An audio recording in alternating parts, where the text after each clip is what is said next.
Hello, my name is Austin Torres, and welcome to Would You Die, the show where we examine all the monsters and villains of pop culture.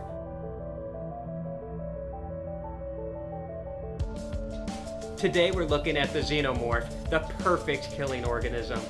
What a spooky boy. Let's find out if you have a chance. The Xenomorph was first featured in Ridley Scott's 1979 sci-fi horror classic Alien. Since then, there have been 3 sequels, a spin-off which also has a sequel, and a crossover with the freaking Predator. And that has a sequel. There have also been comic books, video games, and novels that all feature the Xenomorph. It can get really confusing. As a result, I will focus mostly on the Xenomorph from the first film and use the rules established there. Also, I'm only taking into consideration only one single lonely Xenomorph because, look, I don't care what your Call of Duty score is, you're not surviving multiple Xenomorphs. The Xenomorph appears after a facehugger impregnates some unlucky life form, after which a chestburster comes out, otherwise known as a little baby Xenomorph. So cute. And bloody. The chestburster then grows insanely quickly into the Xenomorph we all know and love, aka the perfect killing machine. How can the Xenomorph kill you? Many ways.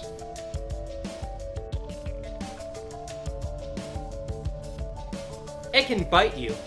That's right, and not just biting. It has a whole ass second mouth that can penetrate your skull just like that. Instant death. It can impale you with its long ass bladed tail.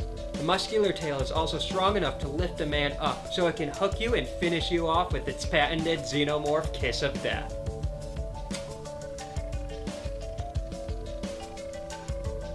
Acid blood.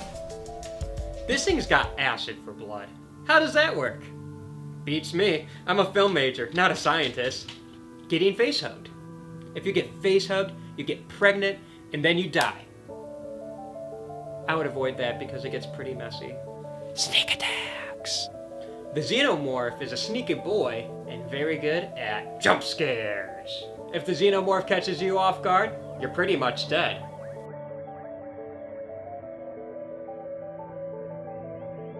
Ha! Good luck. But as formidable as the Xenomorph is, it's not invulnerable.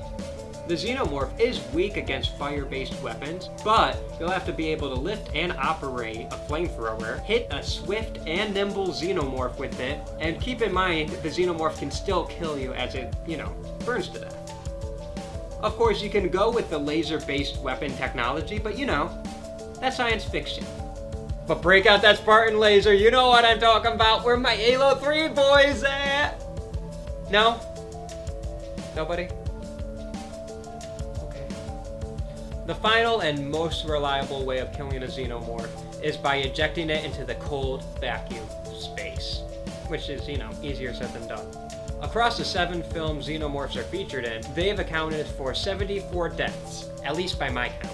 That's about 10.57 deaths per film, and 2 of those films our Xenoboy had to share the spotlight with the Predator. To really see how lethal a single Xenomorph can be, let's look solely at Alien. There are 7 characters, and a cat! There are 6 deaths in the film, and 5 of those deaths can be directly attributed to the Xenomorph. The only survivors are cinematic icon Ellen Ripley and Jones the cat, easily the most badass cat of all time. Since the android Ash never comes in contact with the Xenomorph, we can say that our Xenoboy has killed 5 of the 6 characters it encountered, which is like 83%. I would give that a lethality rating of 8 out of 10 skulls. But don't forget, we're talking about the badass Ellen Ripley, and you, my friend, are not Sigourney Weaver. So if you came across a Xenomorph in real life, would you die? Based on these results, it seems like you have a 100% chance of dying when you come across a Xenomorph. Duh. It's a Xenomorph. So, those are your chances of survival. You have my sympathies.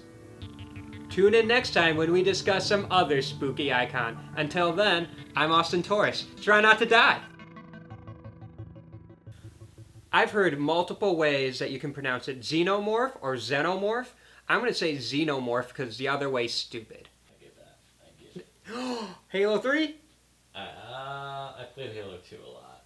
I don't think I ever played Halo 3. Halo 2 is good. I like Halo 2. I was never good at it. That's fair. Neither was I. The only survivors are cinematic icon Ellen Ripley and Jones the cat. Easily the most cinematic cat of all time.